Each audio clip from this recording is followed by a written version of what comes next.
Yeah, this meeting is about climate change and nuclear weapons, and it brings together two existential threats to humanity. And you can say that a nuclear weapons explosion would be the greatest climate disaster in human history, should they ever be launched by accident or miscalculation or intentionally in a war or through a terrorist act. And so we really want to show that there's something to be learned by looking at the confluence of these two threats, that we can learn from the solutions that we've tried to develop in all the thinking here at Thinkers Lodge to the nuclear threat. How can these be applied to the climate threat? And what can we learn from the climate agreements and the climate experience that can be applied to deal with the nuclear threat? So a new take on some very old subjects. In the midst of a global pandemic, we came together at the historic Thinkers Lodge in Pugwash, Nova Scotia, and from around the globe via video conference to foster both visionary and immediate actions to address the dual existential threats of climate change and the dangers of nuclear weapons. And just that somehow we'll find a way to reconnect for the good of Mother Earth and for the good of humanity. We know that we have to move beyond our current economic models of endless resource extraction in a finite global system, as we are destroying our only habitat. Universities at this point, we need more public discussions about these topics that are government funded. People agree? Yes. Yeah. Do you like that wording? Governments allocate funds for education in schools and more broadly in the population on social education. Hi, I'm Jim Abraham. I'm the president of the Canadian Meteorological and Oceanographic Society, and I'm a meteorologist, and I've been a meteorologist for about 43 years. I think about my grandchildren and the world and the future that holds for my grandchildren. And we think about these issues, the nuclear issue and the climate issue.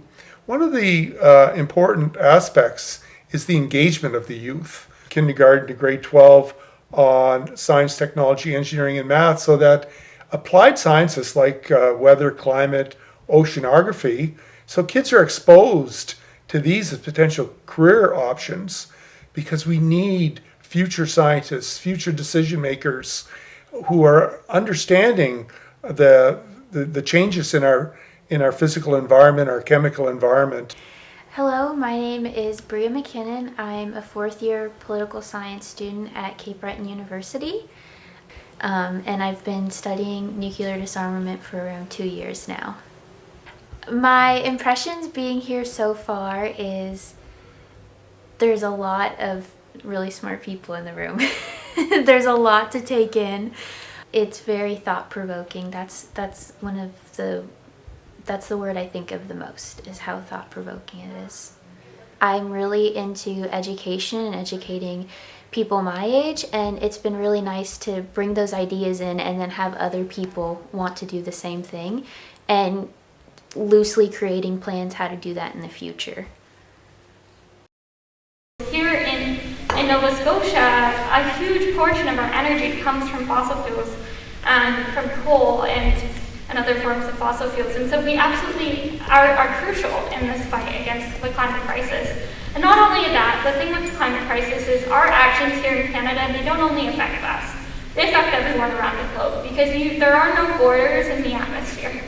And so we are responsible for not only being better in this country, in this community, for acting on the climate crisis, but also for supporting other countries and other communities around the world who may not have the resources to mitigate climate change or to withstand the impacts they're feeling. Can we get another big round of applause?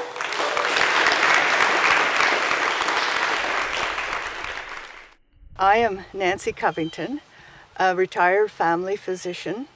I worked in Halifax, but I now live in a special spot called Indian Point near Mahone Bay on the ancestral lands of the Mi'kmaq. I am doing this work for not just my grandchildren, but all grandchildren, because I believe that we have a beautiful world, and I hope that they too can enjoy some of the wonderful beauties of nature. Using the public health model of preventing illness, physicians have seen nuclear weapons as being the ultimate public health threat.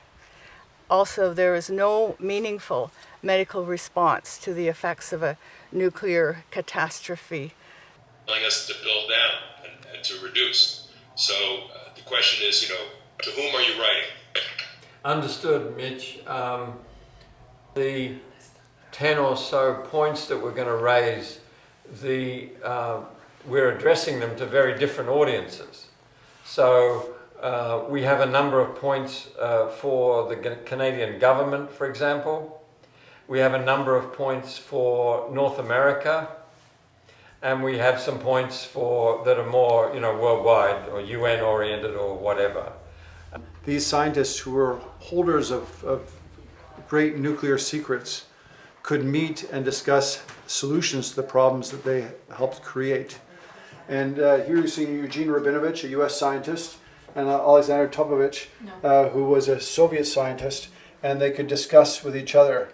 And as was said at the conference, although they might not trust each other's governments, they could trust each other. They could speak the same scientific language and also the same language of humanism. I started off by kind of getting into more structural things because that's where I tend to go. But Fiery Gene really brought the conversation into a different level. Voices have been marginalized, especially Indigenous voices, women's voices, people that have a connection to nature. And then we even talked about death. We talked about what it means to live a good life, but also die a good death. What that means, because we might not be able to change everything, to change the systems around us within our lifetimes, but we, through our connection, can feel as though we've lived a good life in certain ways. There was a lot of discussion of how especially in Western society, this fear of death and fear of failing and ending is a lot of what has driven the destruction and violence that we've enacted upon the earth and upon Indigenous communities and anyone who's marginalized, and even within our own relationships. A lot of the issues of the military's contribution to the issues and the problems. But the bottom line, what I took from it, is that the military, the Coast Guard, and the RCMP, their mandates are the protection and safety and security of Canadians. And if that's their role, and one of the major, if not most major threats, are the threats we're talking about, climate change and nuclear, well, they need to play a leadership role, and those two priorities need to be included in their mandates. Hardware, what you will, and perhaps within military procurement policies, the carbon offset, should we consider maybe minimizing, or the wording maybe crafted such that government procurement is in there. And within the procurement policies, there is a move towards reducing, the carbon footprint. Big facts that stands out for me is that if Hiroshima and Nagasaki were about 15 to 20 kilotons of explosives, of TNT explosives each, then one bomb set off over Novaya Zemlya in Russia in 1961 was the equivalent of 50 megatons, which is 5 times all of World War II combined. All of the explosives, including Hiroshima and Nagasaki, combined in one bomb. That's what science has given us. And so we have to be very careful that we don't misuse that power. And eventually, or not only eventually, immediately we have to disarm those weapons so they don't destroy us. So there has to be another paradigm shift away from an animalistic tendency or aggressive tendency towards one of complete cooperation so that we can live together on this planet without going to war. So the paradigm shift is what was called for in the Russell-Einstein Manifesto, which is an abolition of war as a human institution. I'd like to hear what people can do, especially young people and early career professionals to really make a difference here. Student Pugwash has a strong belief that education, discussion, and challenging debates prepare people for these ethical considerations further in their careers, and that by preparing them now, there will be some sort of osmotic change 10, 20 years from now. The more people who can reach, the better it'll be in the future. Enough organizational infrastructure could immediately act is encouraging their local governments to pass resolutions supporting the Treaty on Prohibition of Nuclear Weapons. I believe that Kenneth Benedict has been advocating for such resolutions and providing testimony to a legislature related to them. So we could perhaps reach out to her, but I think more generally, this is something that is tractable on the local level and therefore maybe an area for engagement of young people, a point where we could, if we are saying something about young people or individual advocates, a place where they could get involved. Thinkers Lodge is a hidden jewel in Canada and in Nova Scotia. And this town of Pugwash is also such a precious place to be, with the friendliness and the local community spirit here. It's just fantastic. I always enjoy coming here. And this place, as the sign says, is world famous for peace. People around the world know the name of Pugwash. And it does Canada proud and Nova Scotia proud to have the town of Pugwash as the host of the first Pugwash meeting. And of course, the Pugwash conferences on science and world affairs won the Nobel Peace Prize in 1995 and have been holding conferences here regularly. So this is a special spot that is world renowned, and we embrace it. That's why we call it our homecoming when we come back here, in order to be at the place of the original Pugwash conferences in 1957. And when you go to the farmer's market on Saturday morning and you see the crafts and the output from the local farmers, the local crafters, all local fruits and vegetables and grains, and you really appreciate the value of growing local and eating local. Is that going forward, our economies are going to be localizing more and more, deglobalizing, and so that's a perfect example of locally produced goods and services. And then it expands beyond that. We talked about even community skills. What's the base for community skills, which is something Center for Local Prosperity does.